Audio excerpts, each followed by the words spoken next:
Okay, so here's where I want to start tonight. The fruit of the Spirit is not a personality quiz, and I feel like the church has been treating it like one for so long that we've forgotten Paul wrote one fruit, 9 facets, not a buffet where you load up on the ones that match your vibe.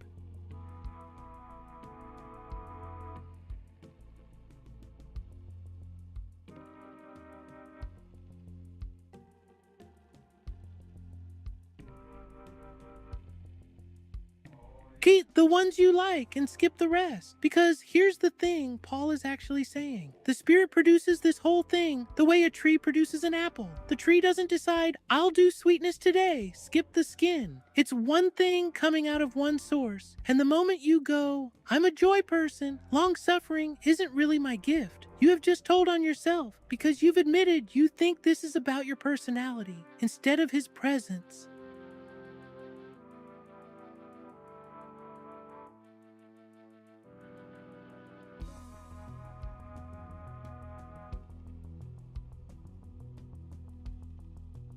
And the reason that matters, the reason Paul's not giving you a menu, is that the Spirit doesn't produce patience in you and kindness in someone else. He produces the whole thing in the whole person. And if you got joy, but you're snapping at your husband every Tuesday, something upstream is not connected.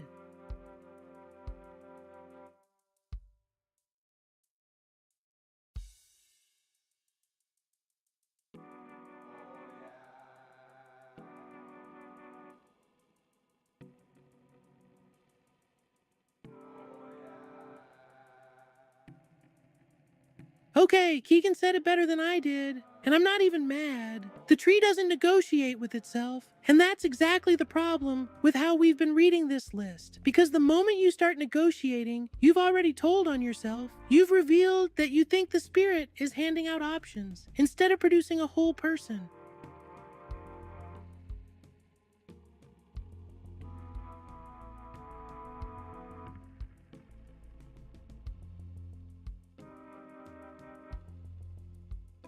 You've revealed that you think the Spirit is a supplement, like, I've got the base model, I'll add patience when I need it. But Paul's whole point is that the Spirit doesn't work like a vitamin you take for a specific deficiency. He produces a person, and the negotiating is the tell. The negotiating is you admitting you're still the one driving.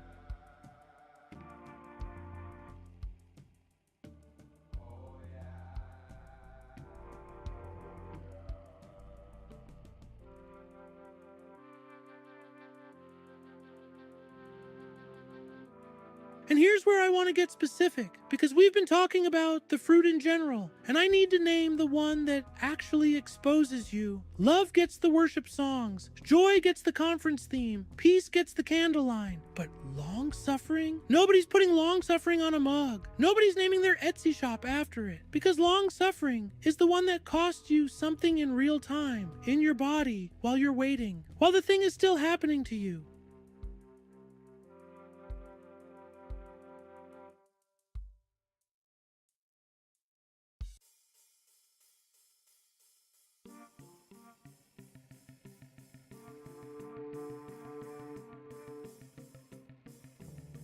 Nobody puts long suffering on their vision board. That's exactly it. That's the tell. Because the vision board is about what you want God to give you. And long suffering is about what God is going to ask you to hold. And those are two completely different conversations.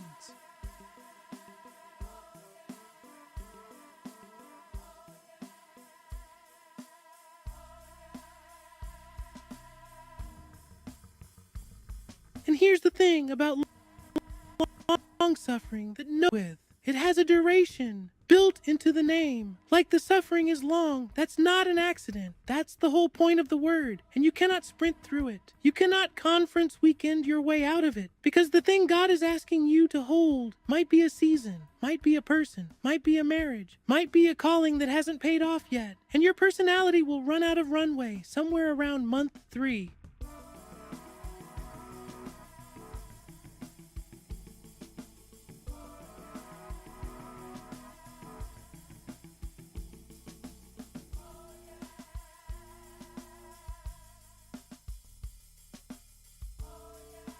You cannot conference week your way through it. And I mean that literally, because long suffering is measured in months, sometimes years, sometimes a whole season of your life, where God is asking you to hold something that has not resolved. And the person who's been holding it for 18 months looks nothing like the person who got the word about it at the altar. And that gap, that distance between the promise and the arrival, that is the actual territory long suffering lives in.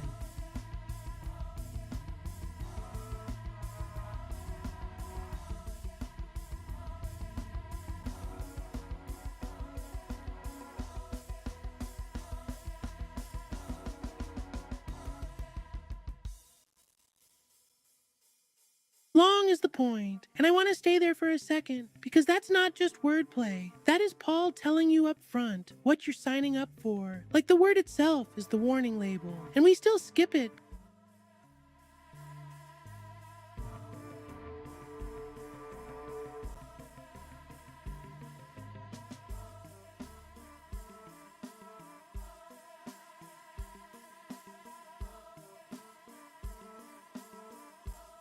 And here's what I mean by that. The person who's been long suffering for 2 years doesn't look like a conference speaker. They look tired. They look like they've been holding something heavy for so long, their arms have just kind of shaped around it, and you would walk right past them at a church lobby and not know you were looking at someone the Spirit has been sustaining. Because long suffering doesn't announce itself. It just keeps showing up on a Tuesday when nothing has changed.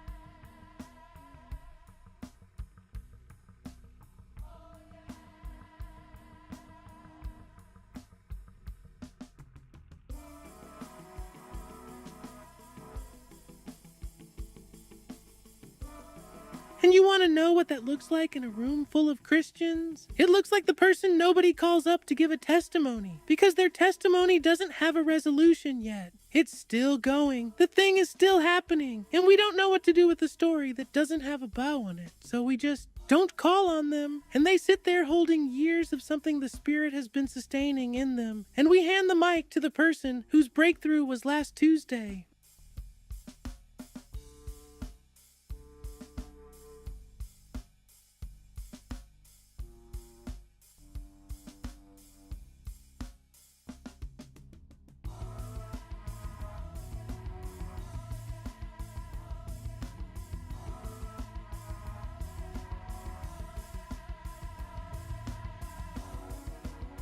And here's where I have to say, the thing I came here to say tonight. You cannot hold an unresolved testimony for 2 years on willpower. You just can't. Because willpower has a ceiling and long-suffering doesn't. And the only reason the ceiling doesn't crush you is the baptism, the upon anointing, the Spirit resting on you.